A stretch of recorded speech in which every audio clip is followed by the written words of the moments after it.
Many thanks for staying with us. This is still Politics HQ on News Central Television. Now, at this point, we will be looking at the recent appointment within the DSS. President Bola Tinubu has approved the appointment of Adeola Ajayi as the Director General of the Department of State Services, DSS. Ajayi replaces Yusuf Bichi, who was appointed by former President Muhammadu Buhari in 2018. In a statement on Monday by Ajuri Nganali, presidential spokesperson, the president made the decision following the resignation of Bichi as head of the secret police and Ahmed Abubakar as DG of the NIA. Now joining me to discuss this is Salaudeen Hashim. He is the programs director for CLEEN Foundation. Thank you for your time. Thank you very much for having me. All right, Mr. Hashim, let me first start by asking you, how would you rate the leadership of the former leader or the former DG of the DSS, over the past years? Well, he's one individual who has a very vast credentials when it comes to covert operations, and somebody who comes with some level of flowery resume when it particularly has to do with years of gathered intelligence. Haven't done that for quite a whole lot of years. And then again, he comes highly recommended, considering some of the background informations and, of course, some of the efforts in counterterrorism and how he has also been able to help the state to fulfill some of the national security priorities. Because for me, again, those were quite fundamental. But again, there are also flip side to the period within which he was the apex man for the spy organizations. One of the things that came very strong was how he lowered the standards of the intelligence community. I'm sorry, you said one concern was how we lowered the standards of the agency. Absolutely. It lowered the standard of the agency, particularly because, again, the mandate of the agency is to recruit very sound minds that are able to constructively and proactively gather intelligence.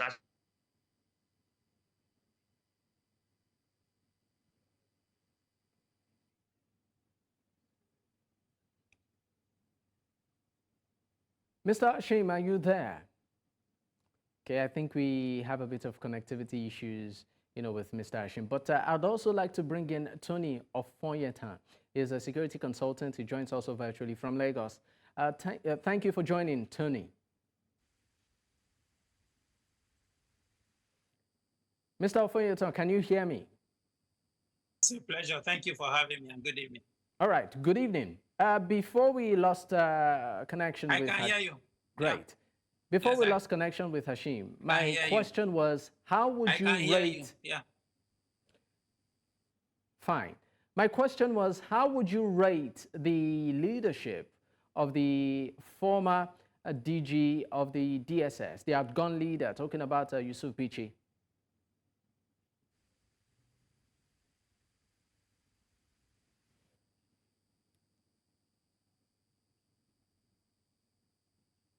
Tony, can you hear me? Okay, I understand we have Salaudeen back. We're having a bit of connectivity issues with Tony. Salaudeen, thank you for staying with me. Yeah, I'm with you. All right, we lost you for a moment there. You were trying to land on a point. You said the former DG lowered the standards of the agency, and you were trying to explain how and why. Absolutely. And one of the how was apparently in the area of recruitment. We noticed very clearly during this period as the spy chief, that those who were recruited into the agency were particularly driven by nepotism. Secondly, that there were also quite a lot of political interference in terms of those who made it to the system. Thirdly, that careers were actually completely dismantled because, again, the tenure of some directors were extended, thereby creating some sort of situation for those who had the potential to have some kind of career elevation or growth. So that stunted the ability for those guys to make some progress. As a matter of fact, there were also insinuations in different quarters as to how some immediate family members also get directly involved with the administration and the operations that goes on there. And one thing you cannot take away clearly. You said there were also insinuations that some family members were directly involved with the operations and administration. Would you further expand on that, please? Oh, yes. I mean, it's although, yes, currently it is not the institution particularly now, because, again, the institution remains. But, again, when you have leadership who allow for some sort of influence, particularly as it relates to wives of children, making some level of advisories. I mean, it is very important that we delineate public office from a private conglomerate, because, again, this is not a monarch. It is not a system where blood biology make some level of advisory. This is purely professional, and of course, spy career is actually strictly professional, and it should be left to professionals to handle. But again, when decisions are taken on the altar of relationship, therefore, again, you put the system in jeopardy. And those were some of the things that were also noted. And most importantly, it was some heavy political influence and interference in the manner that systems were also run. And again, this has some level of consequences in terms of the confidence building, because over the period where he was the chief, we noticed very clearly that some of the primary mandates for the agency were perhaps left, because, again, intelligence-led operation is one of the best that globally has influenced effectiveness and efficiency, because it allows you to reduce the amount that you spend on any form of operation. But again, when you have an intelligence agency who have abandoned primary responsibility, led and again running into a situation of being either taking instruction as to who to go after or who to target, or who should be classified as the enemy of the state, that in itself has some level of consequences. Yes, there were high points. One of the high points that it is good to also put on the table was that for the first time in the history of the DSS, there was an interface between the department and civil society organization. As a matter of fact, I made a presentation during that particular interface. Okay. So they saw civil society organization as an important element of the society that will help them promote and advance the kind of work that they do. But again, if you run a system where the capacity of personnel is actually below expectation, you are actually supposed to be an intelligence system run by very highly intelligent personnel. But would you say, I'm sorry to interrupt you here, because I mean, I have quite a number of questions, but would you say, looking at the current security situation in the country and the fact that their core mandate is intelligence, would you say that so far they have done a fantastic job?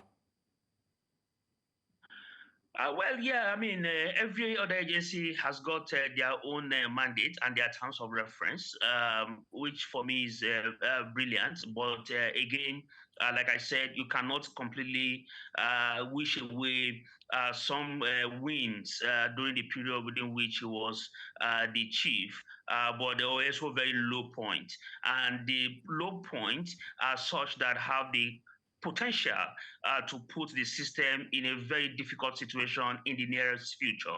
And why does that become very strategic?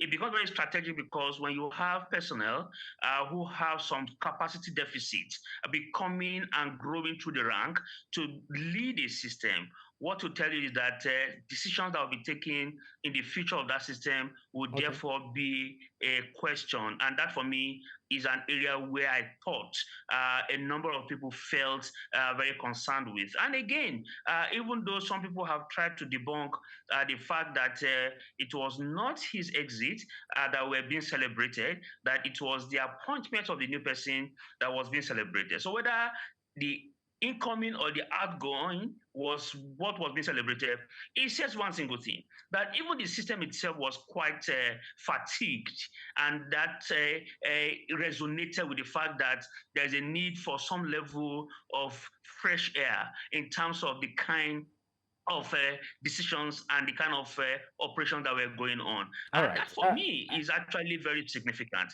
It is significant to the extent that if you have an exit plan as a leader that is either being celebrated or your successor being celebrated, then it says one thing about your style of leadership.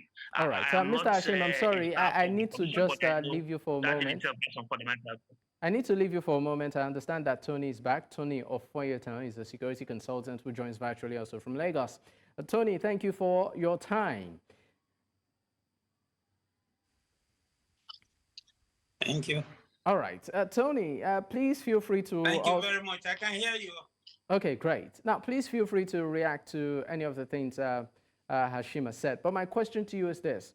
How would you also rate, the administration of the outgone leader, talking about Yusuf Bichi, particularly in the areas of some concerns where the DSS was, for some experts, they felt it became too visible. And at some point, there was abuse of power.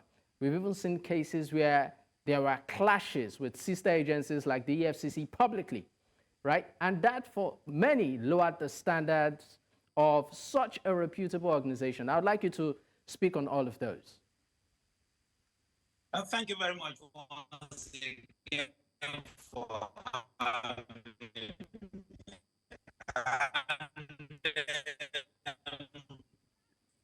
I think one of great service remaining secret as notes. Basically, because DSS is supposed to be a secret service. And when you talk about secret service, you are only supposed to be heard once in a while, and you are supposed to be invisible. Unfortunately, the type of DSS we had in the past decade or thereabout has been DSS that has been extremely participatory in issues that even have least concern to them, political issues for that matter. We've seen DSS budging into political, gladiators and participants and practitioner houses. Like you rightly said, we've seen DSS clashing with sister security agencies like the EFCC and the like, and even the police at times. We've seen them batter with shared or unshared intelligence with the police and some other security agency administration, without prejudice to whatever defects that the agency has suffered or the service has suffered over the years, is to see core professionalism. When you call an agency a secret agency, it should remain secret as well. And of course, should be devoid of politics. The core mandate of DSS has to do with, the protection of the nation, and of course, in terms of sourcing of intelligence that has to do with the protection of the nation as an entity. And of course, maybe Mr. President.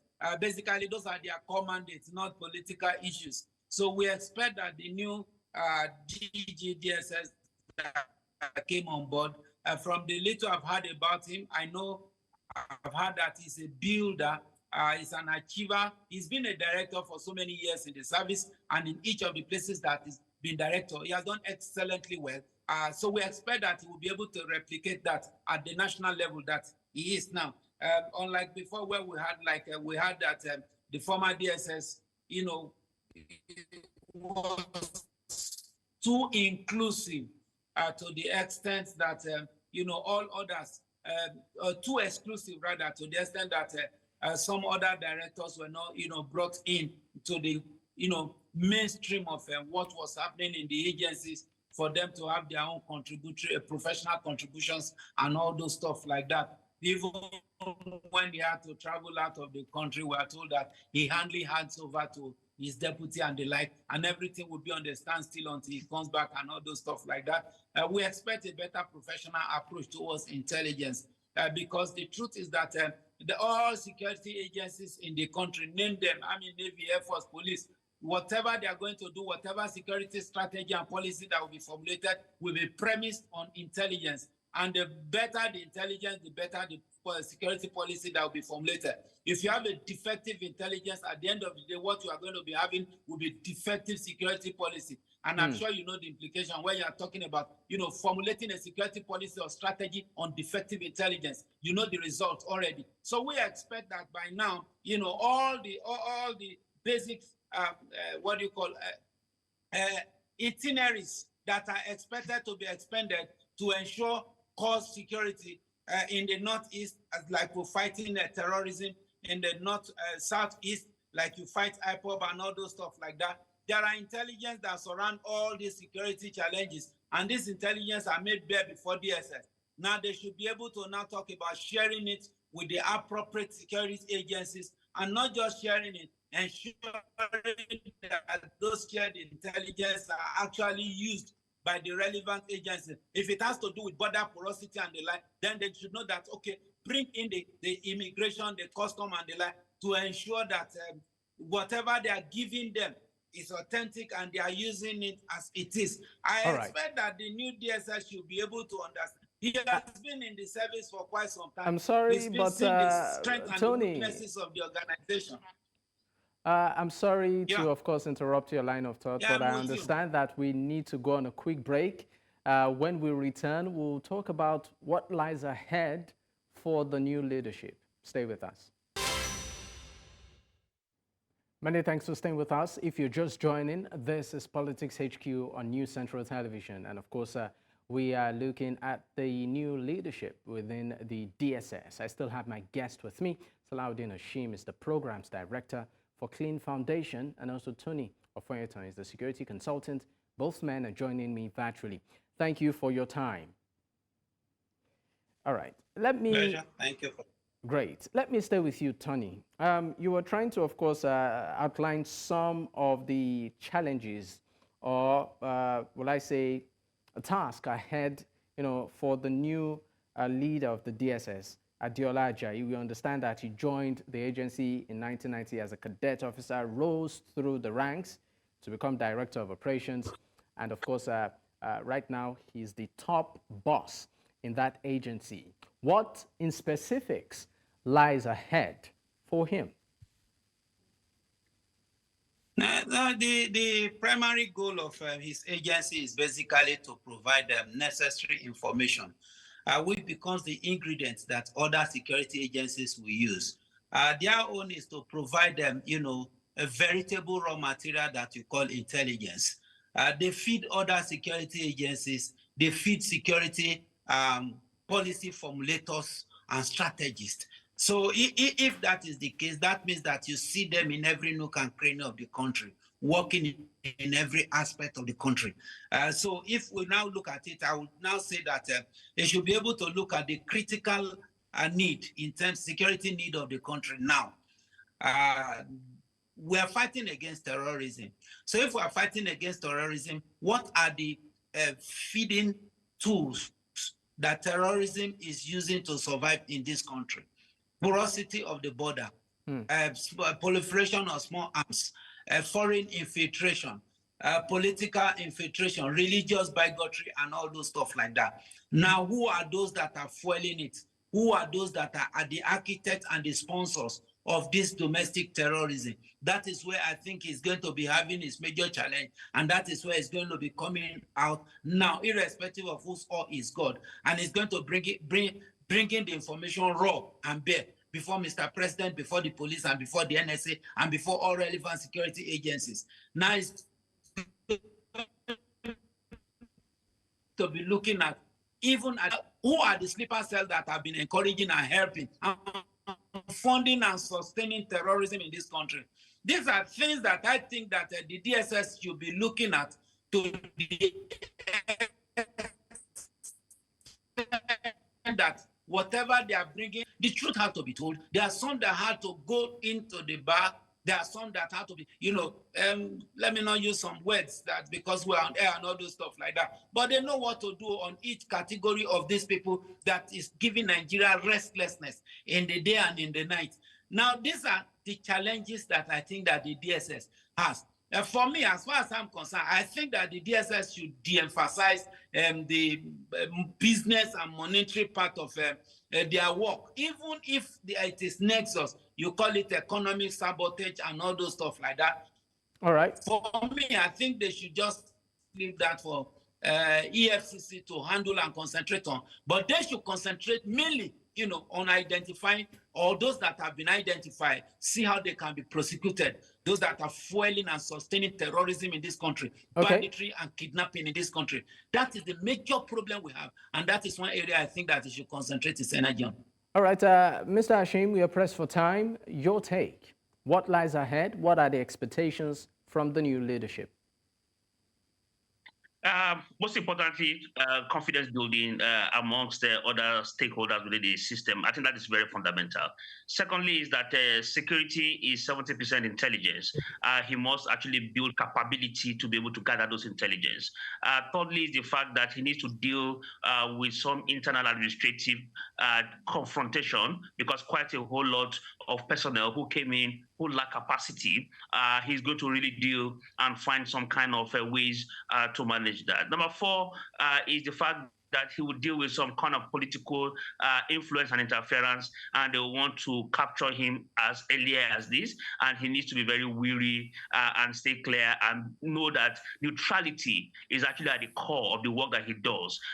In the past, we saw a lot of political top brass being arrested, sleeping in DSS facility. I think he should focus more on how to improve safety and security rather than making himself a political tool in the hand of anyone. And most importantly is that he must ensure that within the corridors of those who influence or finance terrorism or any form of threat of any kind, that his primary role should be to build capability for the state to have confidence in the level of what we have. Small arms, the proliferation of small arms is one of the key areas that has continued to fuel insecurity in this country. How does he work with border community? Just like my colleague had mentioned, he needs to also find some level of financial intelligence of people who continue to, so he must work with the NFIU and of course work with the banking community